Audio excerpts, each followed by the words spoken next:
Assalamualaikum warahmatullahi wabarakatuh. Inna hamdalillah la ilaha illallah wahdahu la syarikalah. Anak-anak ustadzah yang soleh dan solehah, bagaimana kabarnya hari ini? Semoga limpahan rahmat dan hidayah selalu menyertai kita semua. Mari kita doakan untuk teman-teman kita yang kurang sehat.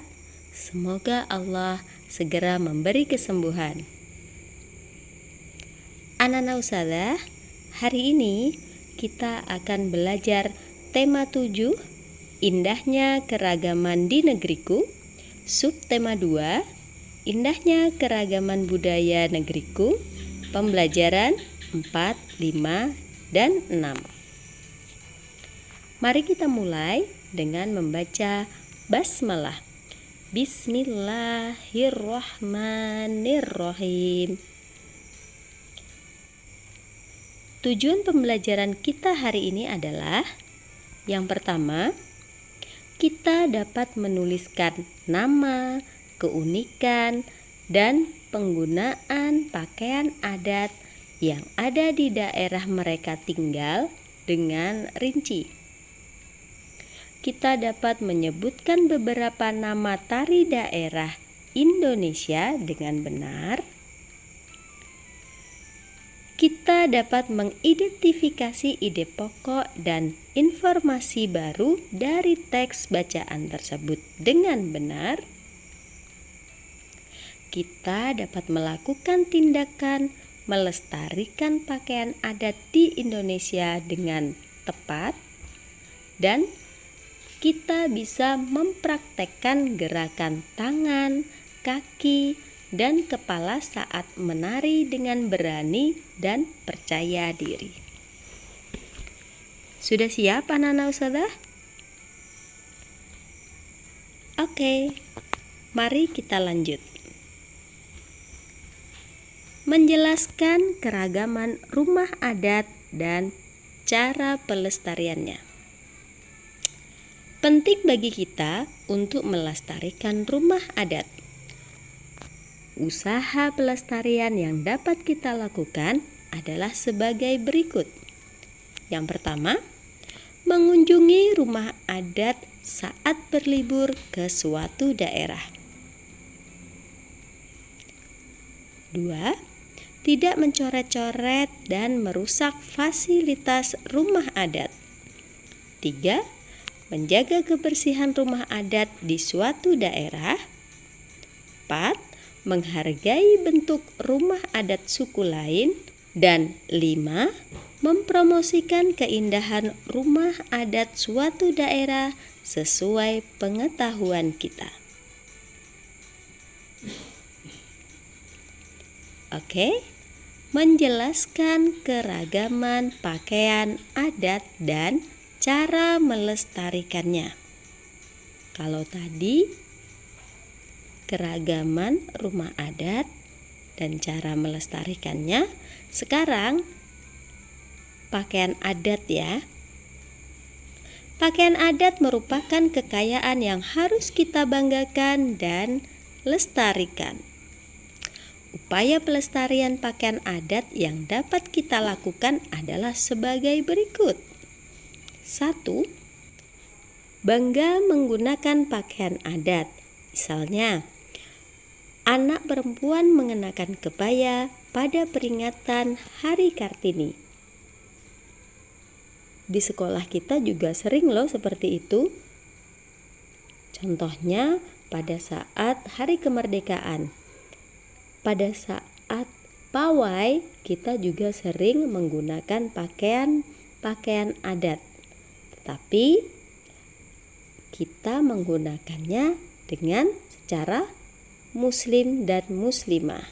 Yang perempuan memakai jilbab. Kita lanjut.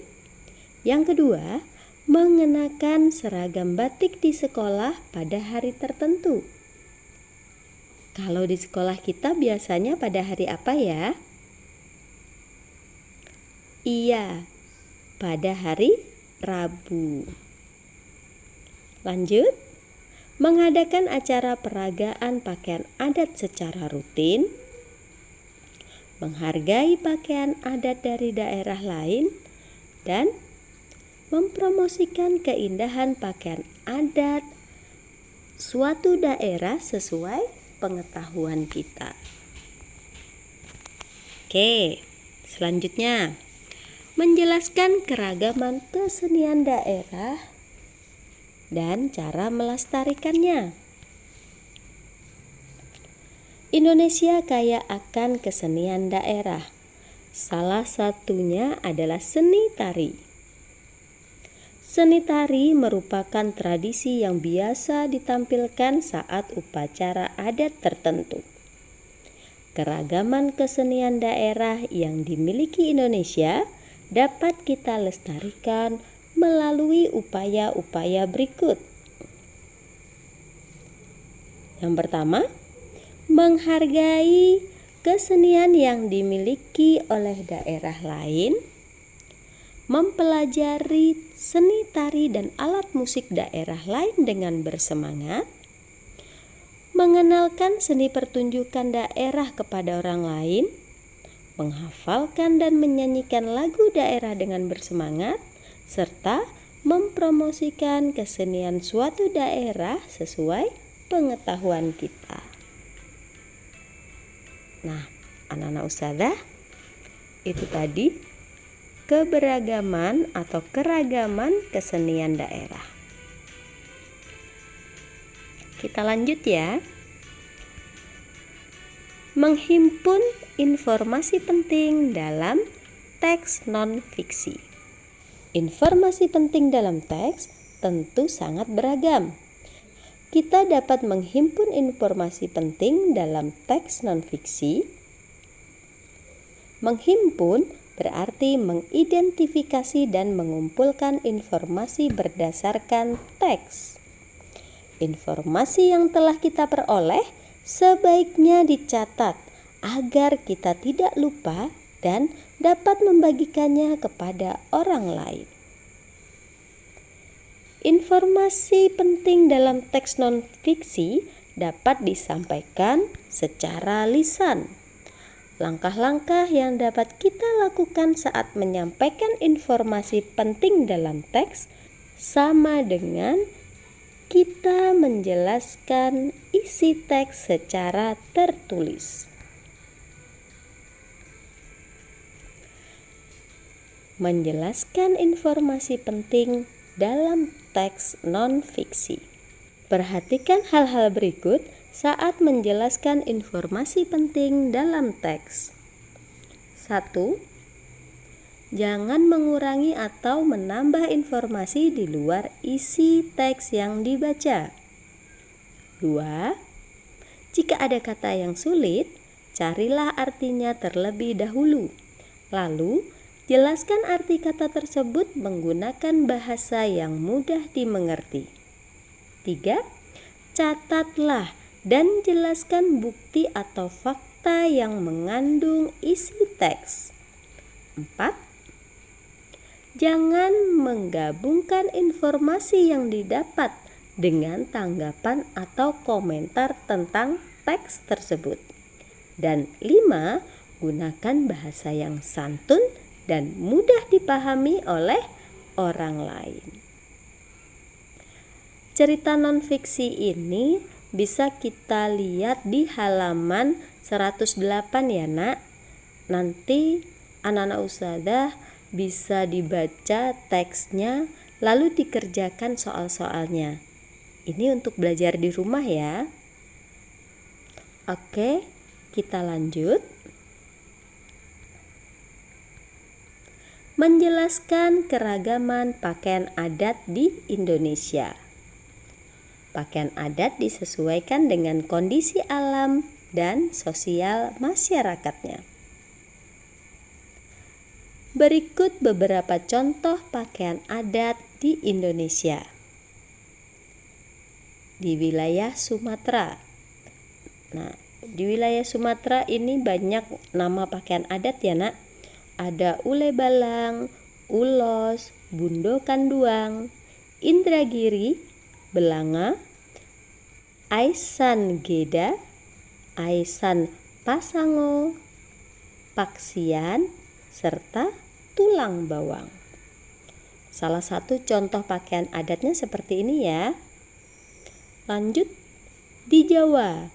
Di Jawa ada baju pangsi, baju adat Betawi, kebaya, kasatrian, dan pasaan.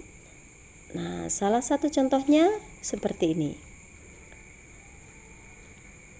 Selanjutnya, di daerah Kalimantan ada baju perang, baju pengantin, bagajah gamuling, baular lulut. Contohnya seperti ini. Di Sulawesi, nah Sulawesi contohnya seperti ini ya nak. Nah ini salah satu baju adat dari daerah Sulawesi. Sekarang dari daerah Maluku, pakaian adatnya seperti ini. Dia lebih rapi seperti pakaian muslim dan muslimah. Selanjutnya pakaian adat Papua.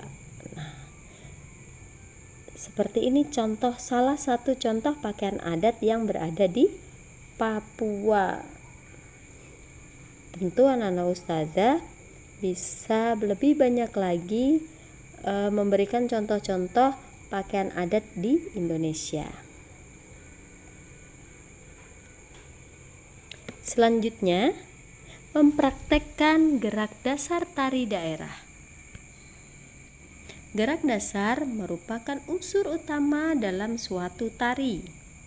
Gerak dasar tari daerah meliputi, nah ini, yang pertama ada gabungan dari gerak kepala, gabungan dari gerak kaki, gabungan dari gerak tangan, dan gabungan dari gerak badan. Bentuk gerakan setiap anggota tubuh dalam suatu tari daerah itu beragam.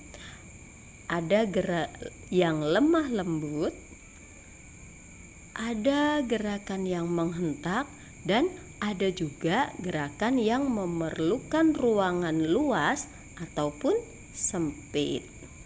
Tempo dari gerakannya pun beragam. Di antaranya ada yang cepat, ada yang lambat, dan ada yang sedang juga. Coba kita lihat contohnya ya. Gerakan tarian.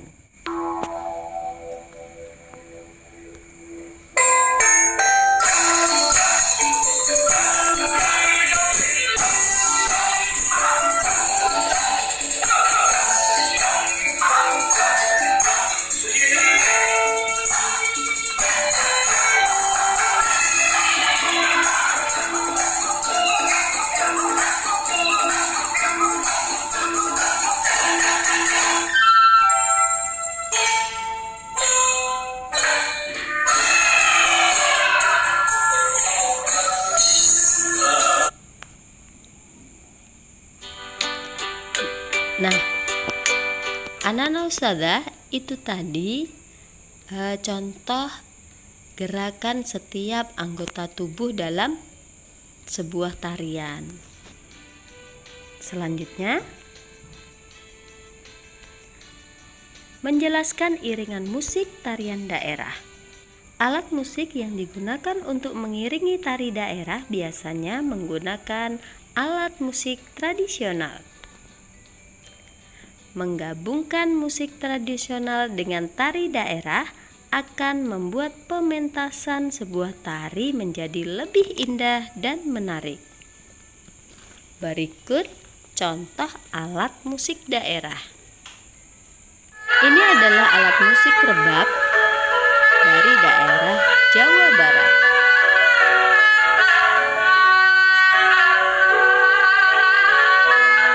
Yang ini namanya kecapi, berasal dari daerah Bugis atau Sulawesi.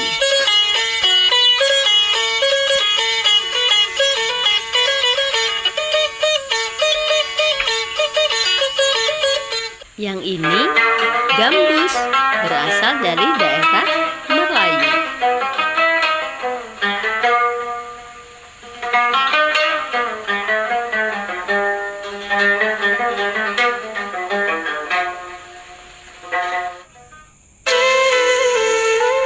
sedang ini namanya suling, berasal dari daerah Sumatera dan Jawa.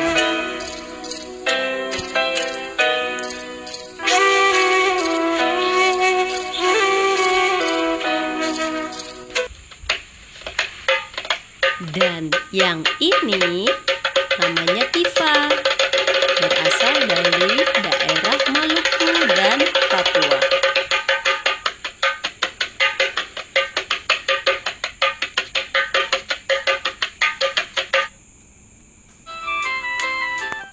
Oke, masih banyak lagi alat musik daerah yang ada di Indonesia.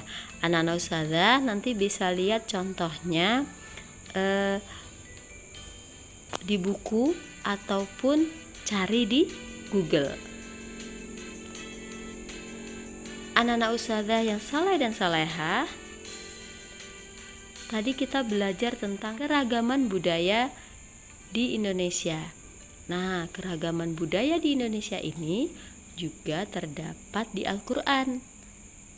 Ada di surah Al-Hujarat ayat 13 yang artinya, "Wahai manusia, sesungguhnya kami telah menciptakan kalian menjadi laki-laki dan perempuan, dan dengan menciptakan manusia berpasangan, kami telah jadikan kalian berbangsa-bangsa dan bersuku-suku agar kalian saling mengenal.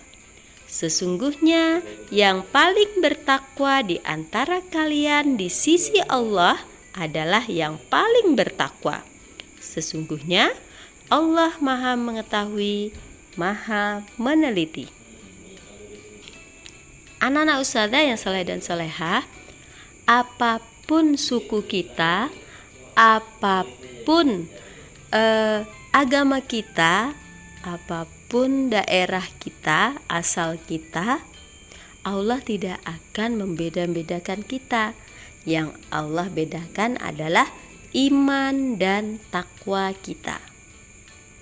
Untuk itu, anak-anak ustazah harus lebih rajin memelihara atau melestarikan ketakwaan kita. Oke ya nak? Nah, demikian tadi pembelajaran kita hari ini. Semoga bisa bermanfaat, dan kita akhiri dengan membaca hamdalah. Alhamdulillahirabbil alamin. Tetap semangat dan ingat, selalu berbakti kepada orang tua. Saya akhiri. Wassalamualaikum warahmatullahi wabarakatuh.